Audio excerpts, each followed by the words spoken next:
These two women are preparing the roots of Tabernantha iboga, a species of plant commonly found in Africa, for a ceremony. This ceremony has been performed for hundreds of years all over the continent. The Bwiti tribespeople chose the roots of this plant because of the psychedelic properties it contains. These properties, they believe, are actually a spiritual guide to help them better understand their place in the universe. This plant's ability to impart wisdom to those who consume it may have seemed far-fetched not long ago. But the global medical community is listening carefully now, as study after study shows iboga's likely utility as a potent adversary in the promotion of neurological health. This video will describe to you the journey iboga has taken over the last few centuries. We'll share what we know about how the plant went from Bwiti spiritual ceremonial medicine to accidental cure to highly vetted and possibly highly effective medicine in addressing some of the most stalwart challenges faced by health professionals today.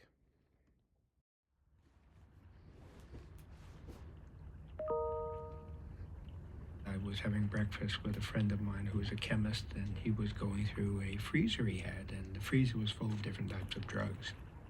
He pulled out a small vial and said, I think you'll be interested in this. I said, well, what is it? He said, well, it's an African hallucinogen, and it lasts 36 hours. So here I am under the influence of this very powerful hallucinogen, and I get home and I lay down, and the Ibogaine is working and working and working and working. And it's 33 hours later, and I only thought to myself, I'm exhausted, I'm going to sleep for a week, and I'm never going to take this drug again. And I got dressed and I walked out of the house, and that's when I realized that I was not in narcotic withdrawal. And I looked at this large tree in front of me, and I looked at the clouds in the sky, and I realized that for the first time in my life, I was not frightened, and perceived that my entire life had been full of fear.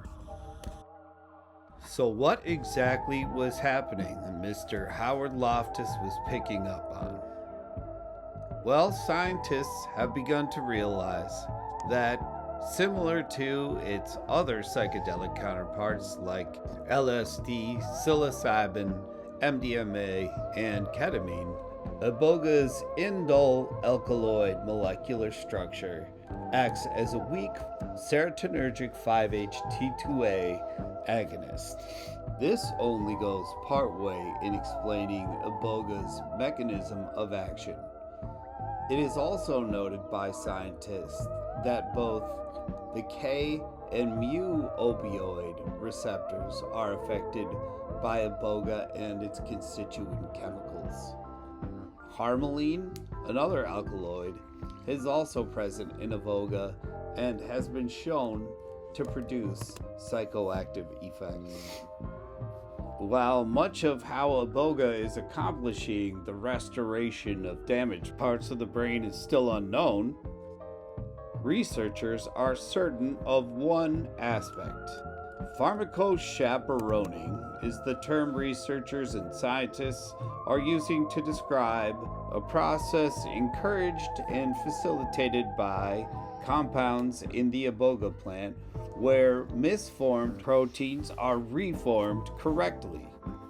What this means in real terms is that while iboga still presents medicine with one of the most exciting possible interventions for substance use disorders in history, recently finished studies looking at iboga's effects on damage to brain suffered through TBIs has shown conclusively that it can not only help to relieve TBI-related symptoms, but actually repair the damage causing the symptoms, giving the patient dramatic and sometimes even complete relief from the long-term effects of neurological trauma.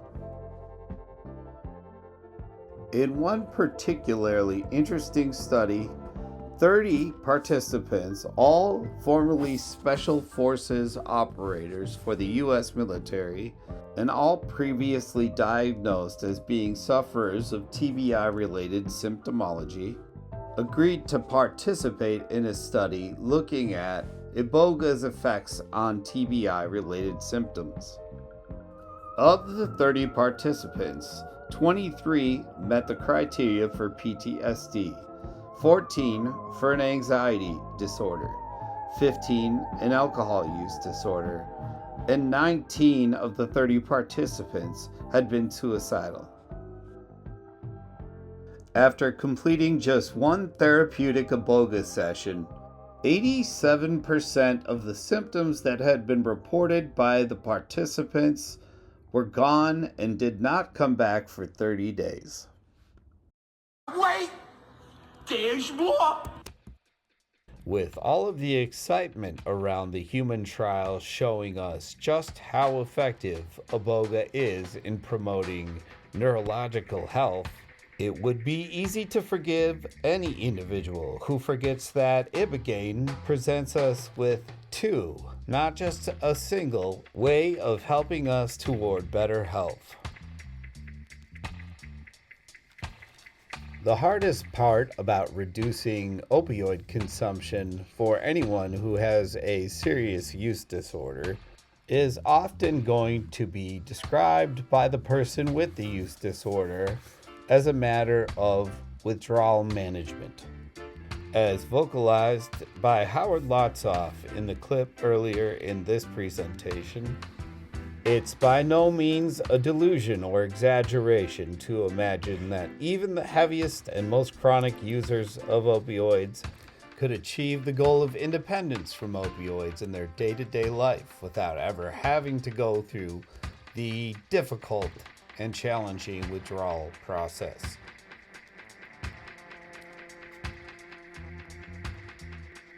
As of now, researchers are still unable to pinpoint the exact way that Ibogaine is able to achieve this near miraculous phenomenon.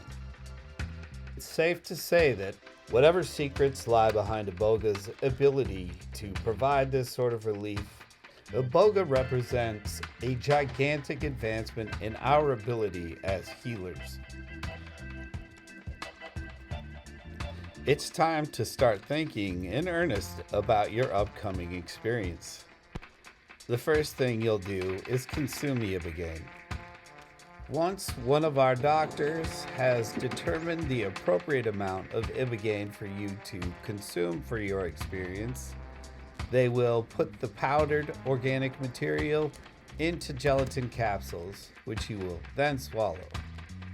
Keeping in mind the duration of the experience, as well as the fact that with Ibogaine intoxication comes an increased likelihood of side effects, including loss of fine motor control, loss of mobility, nausea, headache, among other things.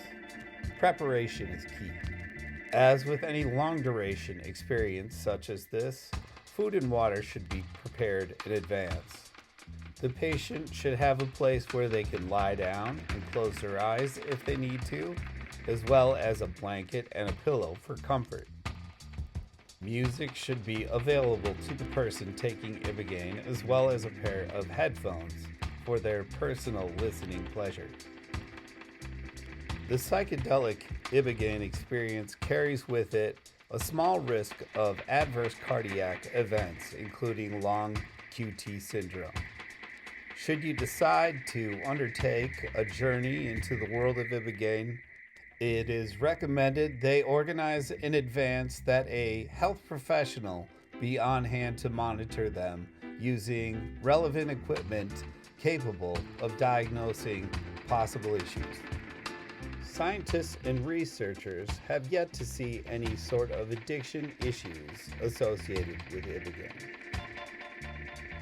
It has been noted that the day after an Iboga experience can be difficult for a person. They may feel tired, sad, and emotionally flat. Keeping this in mind will be important for the day after your first Iboga experience. You should plan to have at least 2 days after your Iboga experience in order to have adequate time to rest, rehydrate, and integrate things that you have learned. You will be tired. Allow yourself some space.